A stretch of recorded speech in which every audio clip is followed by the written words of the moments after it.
Well, I have to start by saying there's nothing that I have to say in this sermon that could equal that anthem. That was the best sermon I've heard in a long time. So thank you to Kristen and to Harry, to all who helped coordinate that. That was beautiful and wonderful. And a little bit of an example, maybe, of what heaven is like. And I think that was very joyful. Thank you for that. But I'll try. And I have a story to share with you. In May of 2014, Richard and Diane were given unexpected news from their son Andrew's case manager. Andrew, who had multiple diagnoses on the autism spectrum, had been selected by the state of Missouri to receive funding for full-time residential care. With the delays in funding for those in need in the state of Missouri, Andrew's parents, Richard and Diane, thought this day would never come.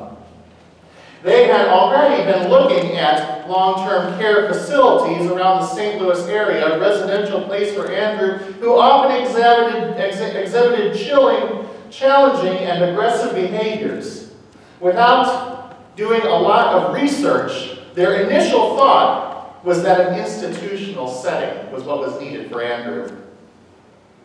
But then they met with numerous agencies specializing in the care of people with developmental disabilities. It was during this process that they realized the outcome for Andrew would best be in a home situated in a community with a few other clients, a home in a typical neighborhood that would allow for personalized one-on-one care that would foster Andrew's continued development and promote an active and productive lifestyle. The home would have to be managed by an extraordinary organization because Andrew's future was at stake. They found that Emmaus Homes had the most to offer Andrew. This included a knowledgeable transition team and well-trained staff who were willing to learn the skills that were needed to communicate with Andrew.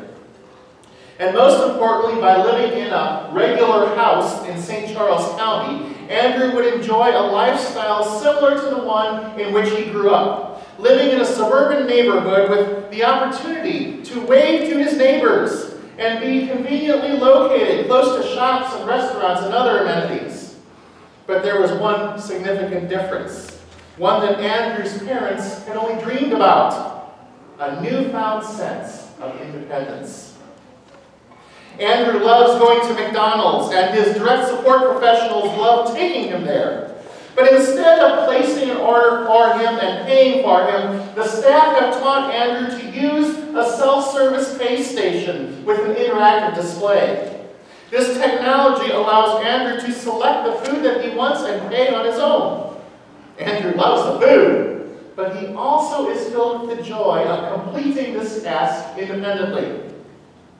After Andrew moved out of the family home, Diane and Richard were astonished to experience his newly discovered independence during their first visit with him. In just a few short weeks, at age 22, Andrew had grown up.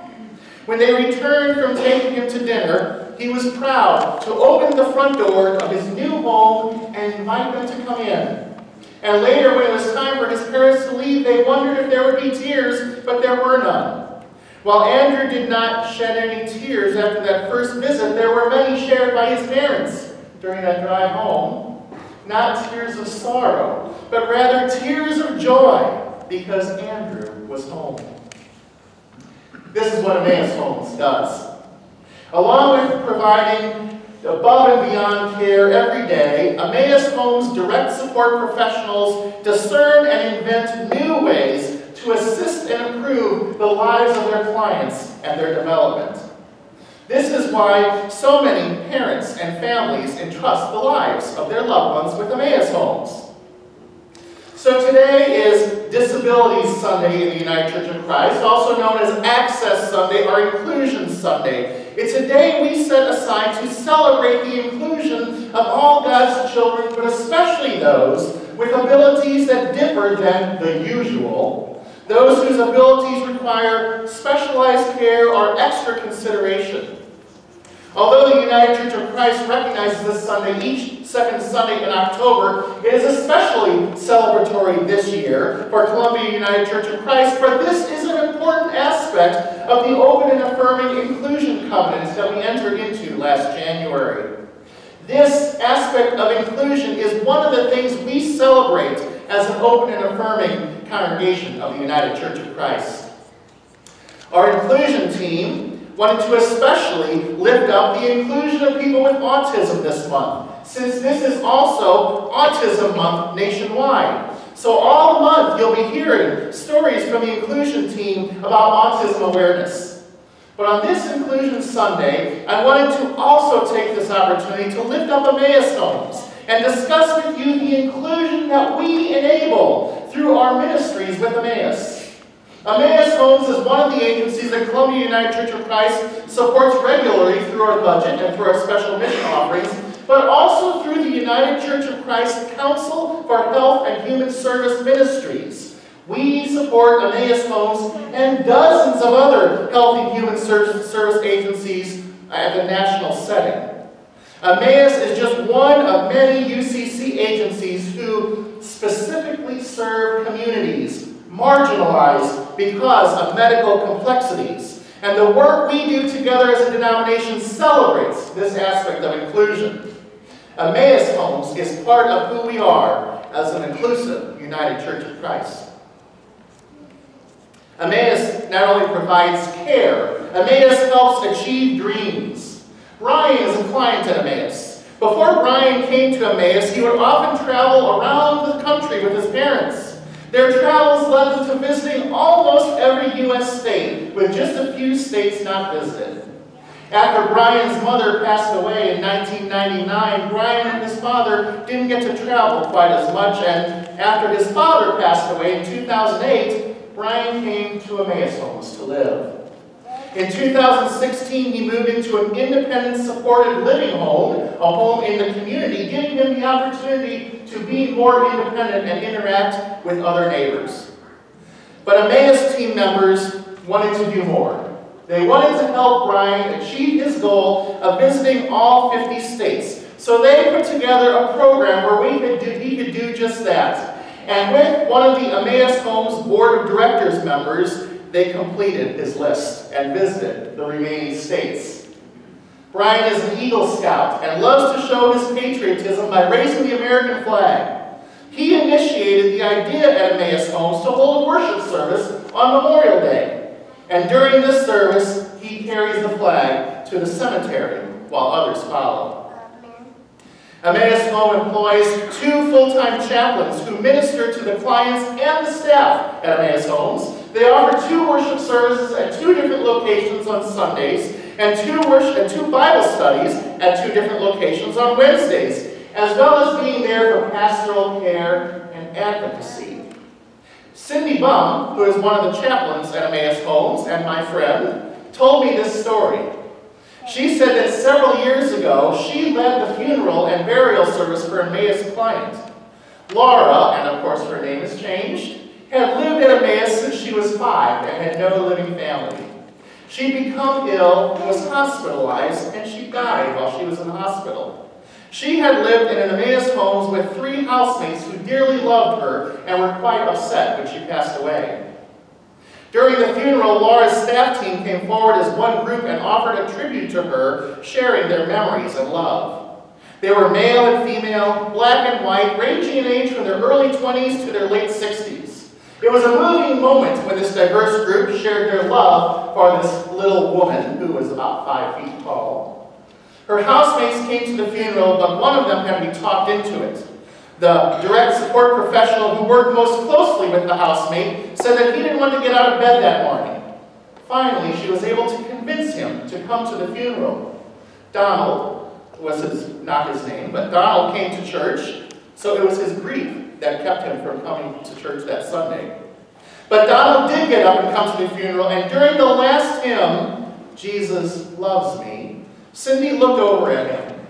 Each time he sang the verse of that hymn, his eyes were closed and he sang vigorously, pointing to himself, saying, Jesus loves me. Yes, Jesus loves me.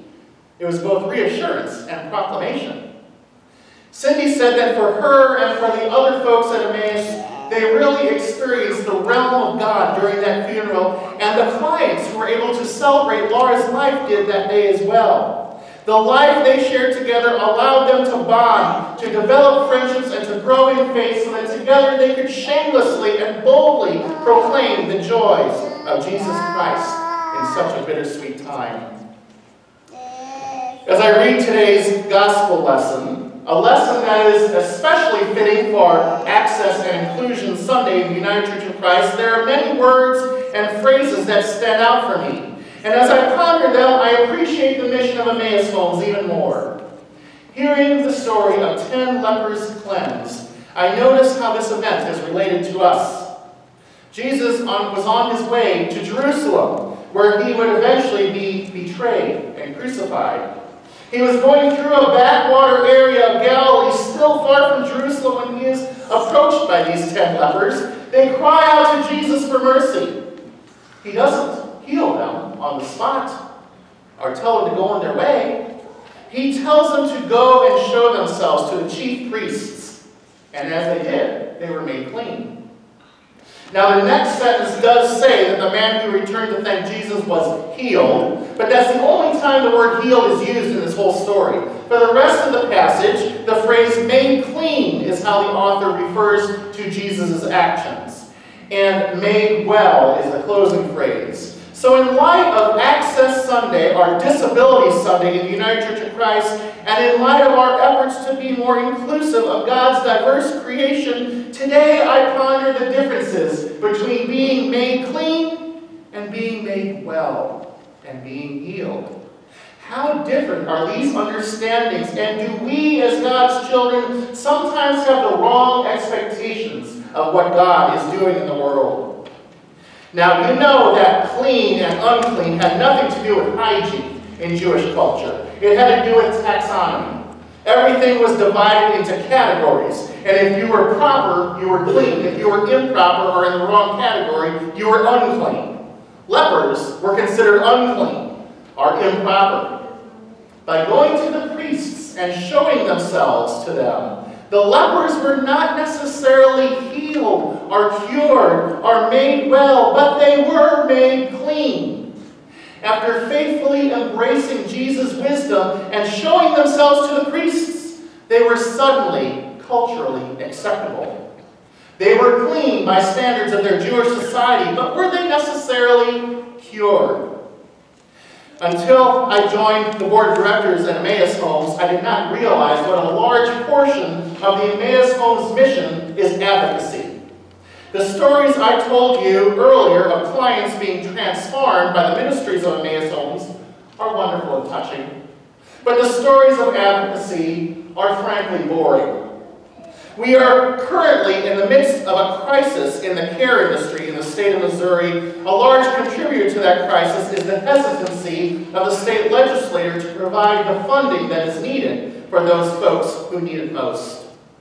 Emmaus Homes, like the majority of long-term care providers in the state of Missouri, receive the majority of their income from Medicaid. Now, while Medicaid is a federal program, it is up to the state of each state to administer it.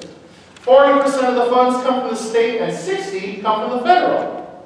In 2013, the state of Missouri set standardized rates for those in long-term care, but here it is 7 years later, and the state has not quite funded those rates yet. That's where the crisis comes in. Because of this shortfall, all service providers, including Emmaus Homes, cannot afford to elevate the wage for direct support professionals to compete with jobs at Walmart or Target or other manufacturing sectors. Keeping and retaining quality direct support professionals is the key to the quality ministry with this community. And in order to convince our state legislature of this fact, Emmaus Homes, along with just about every other care facility in the state of Missouri, engages in focused advocacy efforts on an ongoing basis, speaking, educating, teaching, and showing those who make the decisions in Jefferson City the human need behind the seemingly impenetrable shield of the almighty dollar. Advocacy is a boring part of ministry, but it is a necessary and part of this ministry. So when I look at the gospel lesson for today, I wonder how much a part of it advocacy played. Jesus was well known at this point, someone who would have been elevated above the priests in the synagogue. Could his acceptance and his inclusion of these 10 lepers help make them clean? Was their cleanliness the result of a physical healing, or did Jesus heal the hearts of the priests and the community?